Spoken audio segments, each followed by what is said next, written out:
नमस्कार दोस्तों, एक बार फिर आपका राय विचार पर स्वागत है। मैं नीलमणि।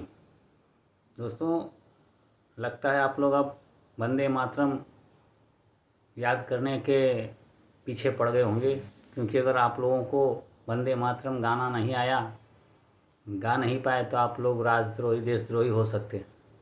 इसलिए जितना जल्दी हो आप लोग वंदे मातरम याद कर लें। लेकिन खासकर उन लोगों को याद करना चाहिए जो आज़ादी के समय से न उनके पितृ संगठन और न उनके खुद के दल ने कभी वंदे मातरम गाया हो, कभी स्वतंत्रता स्वाधीनता में भाग लिया हो। वो लोग आज हमें वंदे मातरम और जन गण मन गाने की बात कर रहे हैं।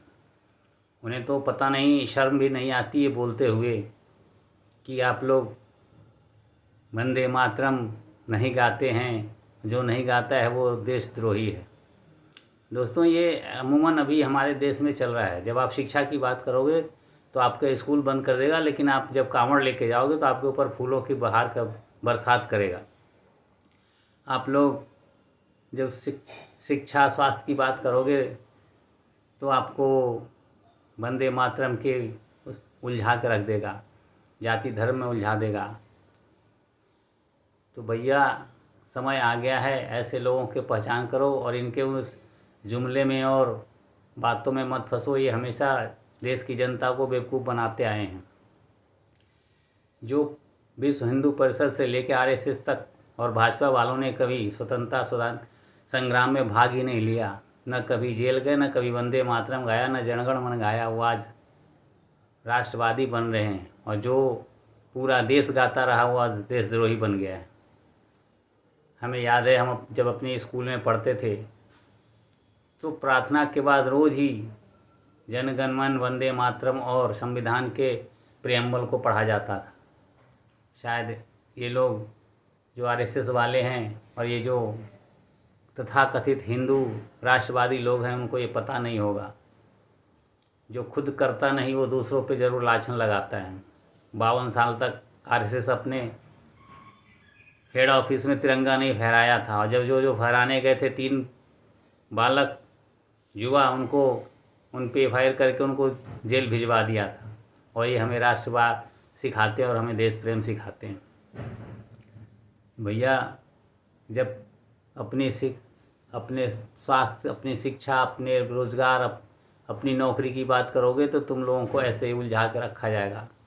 एक तरफ देश में लाखों की तादाद में स्कूलें बंद हो रही हैं, मिड डे मील में खाने को नहीं है, भ्रष्टाचार चरम सीमा पे है, मंदिर में दान चोरी पे बात करो तो तुम्हें ऐसे ही ये वंदे मातरम, जन गण मन और पता नहीं किस किस बातों में उलझा के रखेगा। तो भैया, आप अपने समय की मांग को पहचानो, अपनी ज़रूरत की मांग को पहचानो और अपने लक्ष्य पे ध्यान रखो।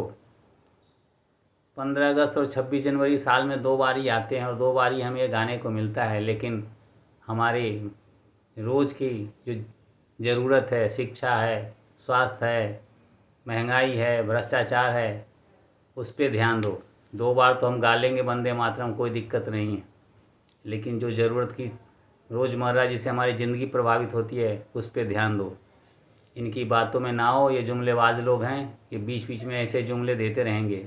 वैसे भी उत्तर प्रदेश में चुनाव आने वाला है, तो इनको ये कोई ना कोई झूठ मूठ का मुद्दा चाहिए, और वो राम मंदिर में दान चोरी को छुपाने के लिए ये मुद्दा वंदे मातरम लेके आ गए हैं।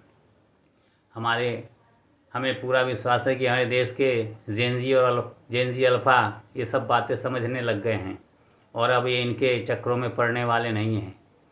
उम्मीद करता हूँ कि हमारे देश के जेनजी और जेनजी अल्फ़ा अपने शिक्षा, स्वास्थ्य, महंगाई, भ्रष्टाचार को ध्यान में रखते हुए इन बातों में न उलझेंगे। जब भी 26 जनवरी, 15 अगस्त आएगा, हम जरूर जनगणमन और वंदे मातरम गाएंगे, जो हम शुरू से ही करते आ रहे हैं। शर्म तो इनको आनी चाहिए जो कभी आज तक गाया ही नहीं है। सिर्फ कानून बनाने में और एक मुद्दा उछालने में इनको बस इंटरेस्ट है, और किसी चीज़ में कोई इंटरेस्ट नहीं है। तो आप लोग इनसे सावधान रहिए। ये ऐसे ही जुमले बनाते रहेंगे और ऐसे ही इनका काम है लोगों को हर चीज़ में उलझा के रखना, असल मुद्दों से भटकाना। तो आप लोग असल मुद्दों पे अटके रहो, बाकी इनको भटकाने की कोशिश करो। अगले चुनाव में यूपी में और 2029 में देश में जो चुनाव होगा, इनको अब रास्ता दिखाने का समय आ गया है। जय हिंद।